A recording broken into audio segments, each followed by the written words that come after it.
Hi guys, it's Steph. Welcome back to my channel.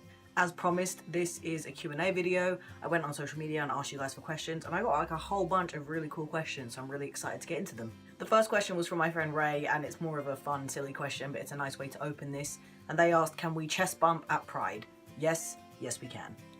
First anonymous question on Curious Cat asked, has your dysphoria gone, and what are you most excited to do now that you've had top surgery? I'd say yeah, definitely, my dysphoria's gone. Not all of it, obviously I still have dysphoria about other areas of myself, but I'm definitely not dysphoric about my chest anymore because it's not there anymore. I do keep having moments where I forget I've had top surgery, so my hand will brush my chest and I'll instinctively like flinch, but then I'll remember that there's nothing there. It's still weird doing this. I have to remind myself to be calm and be okay with it because there's nothing there anymore, so it's okay. Things I am most excited to do now that I've had top surgery. Swimming, sunbathing in the park with my friends, and this one I'm going to try not to get too NSFW with it, but I'm excited to finally be able to fully be intimate with partners and people because I've never been able to do that before. I've literally never been fully intimate with a person completely naked. Not even my ex-girlfriend, not even my ex-boyfriend, nobody. Because there was always dysphoria there and I always had to wear a binder. I haven't even updated you guys on my top surgery itself. Let me just strip for y'all real quick. Don't worry, I'm not just not wearing my post-op binder. I just had a shower, so this is my hour of being able to not wear it. So I am a little bit over 3 weeks post-op, and this is how my chest is looking so far. I'm just obsessed with it. I can't believe how amazing it looks. Give you guys a little close-up of the nips. So they're really starting to heal up really nicely now. These scabs basically just need to fall off. This one's going remarkably quickly. This is the one I had issues with, and you can see where it's reattached itself over here. God bless my little nip. My scars are doing really well. I'm going to keep them taped up just because I don't need to change the tape today. But I'll insert a little photo here just so you guys can see what the scars look like at the moment as well.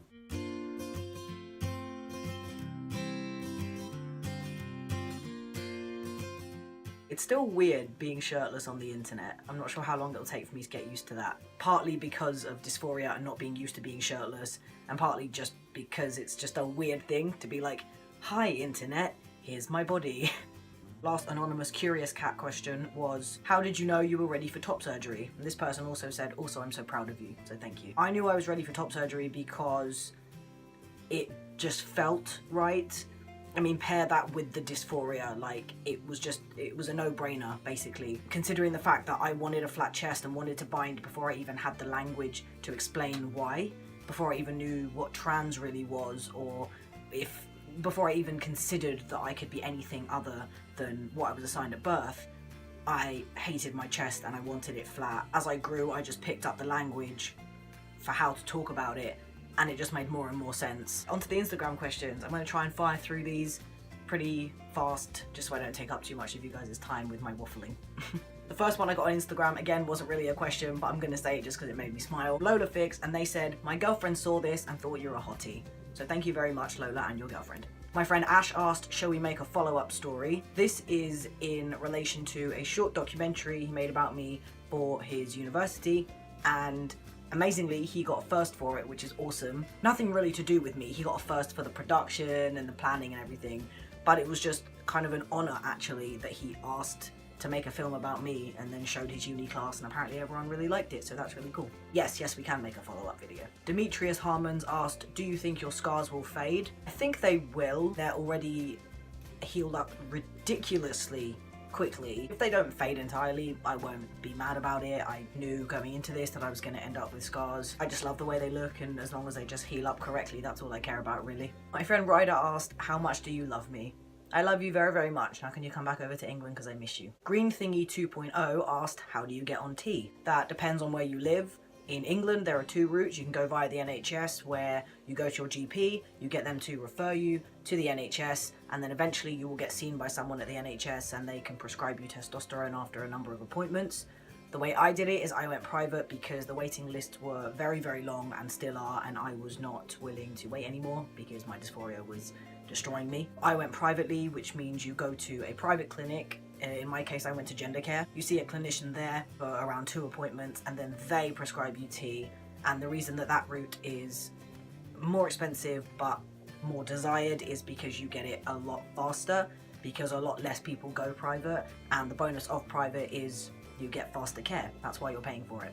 Frankie Ram asked, were you anxious before surgery? If so, how did you deal with it? Prepare yourself. I was very anxious, mainly because I'd never had surgery before in my life. Kind of just dealt with it by telling myself it's all going to be worth it in the end. You've wanted this for ages. It was very reassuring talking to other people that had had surgery, so I just chatted to a few of my friends who went with the same surgeon, and even just talking to the surgeon himself, reassuring myself that it's not a long procedure, you're going to be fine, loads of people have been through this. One of my main worries was the anaesthetic and how I was going to take to that, because I've never had anaesthetic before. Luckily, my body absolutely loved it. It worked a treat. I was asleep in like 6 seconds. It was beautiful. Beckett James asked, what was your biggest fear or worry going into surgery? Aside from the surgery itself, I was just genuinely worried about my results afterwards.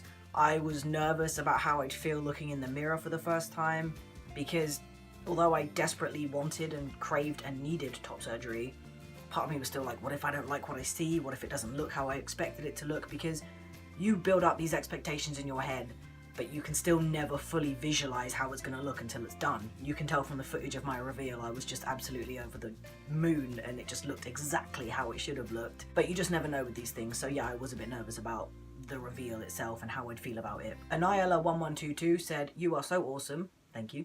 And they also asked, how much does top surgery cost? I live in Arizona. I'm not sure about Arizona. I do know in America it varies wildly depending on where you are. For me, it was just over £6,000, and that included the surgery, the hospital binder, the compression socks, the overnight stay, the food, me needing a second procedure immediately the next morning after because I had my hematoma, which happens to 1 in every 100 people apparently, so of course it had to be me that was the rare case. It includes a year of free care if you need to go back for any revisions and checkups. And considering it's Miles Berry, who's legitimately one of the best surgeons in the UK, I'd say that's a very decent price. Obviously it's not cheap at all. I could never have done it without crowdfunding, but it's decent considering what you get for it and the results themselves. K17153 asked, how long was the waiting time for Miles Berry? I emailed Miles Berry's secretary a bit after New Year's, so like beginning of January. I was then given a consultation appointment for the end of February, and then at the February consultation / appointment, I was given my surgery date, which was for 3 months later in May. So it all happened within the space of about 4 or 5 months. Nadia's Angel said 2 things, 1 question and 1 really nice sentiment that I just want to read because it's sweet. The nice sentiment was, I'm so proud of you and we may not know each other, but you're very strong and kind, which is very, very sweet, thank you. And the question is, how do you shower or bathe and does it hurt? Ow, I'm fine. I literally just had a shower. It's not an issue. I can lift my arms up, I can wash my hair, all good. First week, oh my God. First of all, for anyone that knows me, you know I'm a very clean person. I was not allowed to wash any of my upper body because I had the tape and the binder on and everything, and I could not take it off at all. So what I kind of had to do was my mum had to run me very shallow baths. I had to sit in the bath. She had to help me have a bath, which was weird and strange, but it had to be done. I know many other trans guys have been through the same thing. And it was just really stressful because I just felt gross and sticky. And then afterwards, I had loads of glue residue from the tape on my chest for like a week and a half. And that was a real bitch to get off. I can shower and bathe now. Yep, no problem. I'm entirely self-sufficient. No one has to look after me anymore. But the first week was stressful. It's never really hurt in the shower. But then again, I make sure to go this way in the shower so the water doesn't directly hit my chest. It doesn't really hurt anymore. A lot, to be fair. It still feels a tad kind of swollen around the scars, which I feel like is normal. But I don't really have a lot of pain, which is wonderful. Alex_Jack_XO asked, what's one thing you weren't prepared for or wish you knew beforehand? I definitely was not prepared for tingly nipples. No one told me that that happens, and when I say tingly, I don't just mean a little crackle or a little jolt every now and again. For the first 2 weeks, it felt like electricity was running up and down my chest, or that like water was being trickled up and down my chest every like half an hour. Also, whenever I sneeze, it goes with like feelings. It's very strange. And honestly, I kind of wish I was more prepared for just how limited my range was going to be in the first few weeks, because I was thinking, oh, it will be fine, I'll still be able to reach for things and do what I normally do. I couldn't even reach backwards like that to get my phone charger because it would just hurt too much around here. So that's not so much that I wish I'd been prepared for, I just wish I'd known the extent of it, because I knew I wasn't going to be able to move as much, but it was quite restrictive for the past few weeks. This is a long question, so I'm going to read it off the screen because my memory is not brilliant these days. Shrimp001 asked, although I'll be going with the same surgeon and technique, what size were you before so I can get an idea of if my scars will be as straight as yours? Honestly, I don't know what size I was before because like dysphoria made it hard to measure my chest. I do know though, the very last time I got my chest measured, and this was back when I was about 18 and I was still wearing sports bras, I was a B then, like a small B. Bear in mind, from the age of 18 to 24, my chest decreased a lot from a mixture of binding, testosterone, and working out. So I was a small B, not really sure what I was up to surgery, but you know, around that size. I wasn't huge, luckily. So if you have a similar size chest to that, you can expect something like this.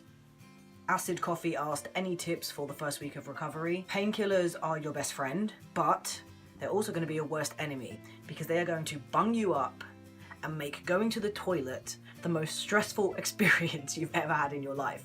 So if you're going to be taking a lot of painkillers, which I did, also make sure you're having soft fruit, prunes, apricots, basically whatever helps you poop. I know that might be gross, but it's something that happens. Also, like stool softeners and pills and all that stuff help as well, but please stay on top of it because imagine how much it hurts anyway if you just have a bad stomach and you're on the toilet for a while. Now imagine when you're tensing up and you've also got fresh scars.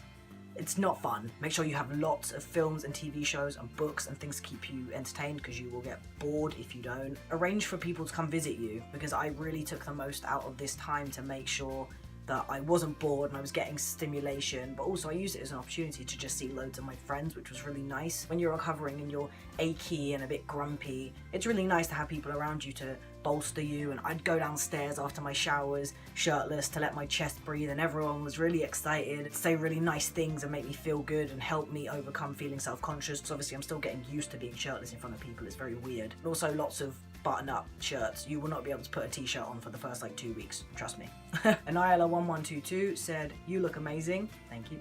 And what was the most painful part of surgery? Probably just the first few days when I was really tight and I had the really thick adhesive tape on and the binder. Every time I just moved, it was just sore. Luckily getting my drains out wasn't actually that bad because this one came out pretty fast, and this one was the side that had the hematoma, so the drain just shot out like a bullet and then loads of blood came out with it. So that was fun. They sorted that, so it's all good. No Chill Nadine asked, what does the pain feel like and can you describe it? It's a really weird pain. It is more of like a throbbing soreness than a pain. It doesn't feel like a cut, which is what they are essentially. They're cuts in my skin that are healing over, but it doesn't feel like that. In the first few weeks they felt more like just a big bruise. My friend Sean asked, what's your favourite look now that you've got your dream chest? I haven't really been able to decide that yet because I still can't wear a lot of the clothes that I want to wear. I'm slowly getting there.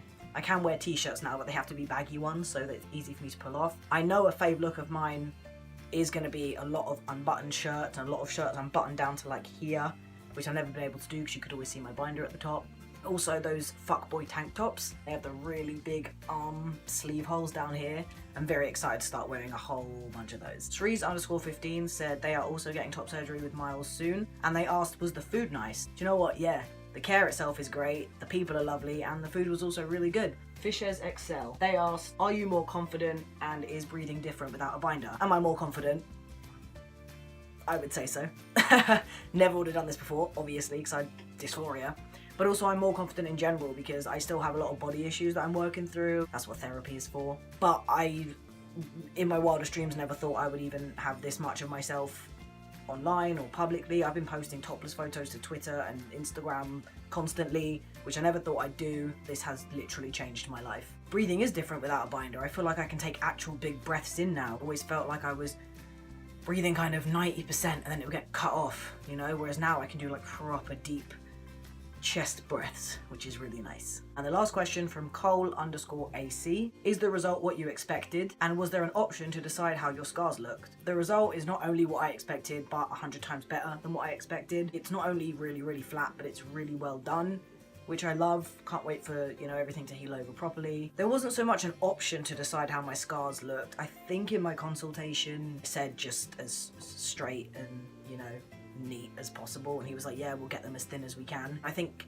Miles Berry is such a good surgeon. He is just very aware of the fact that the thinner people's scars can be the better, and obviously he's going to strive to make them as neat as possible, and he tends to prefer straight scars, which is good because that's what I wanted anyway. So it kind of just all worked out for me in the end without me having to ask much or request much. That is it for this very long video. Thank you guys so much for sending in all of your questions. Thank you guys again for supporting me and coming along with me on my journey. I really do appreciate it, and I love being able to share this with people because I'm just really happy. Hope you guys are having a good day, evening, night, wherever you are, and I will see you soon. Bye.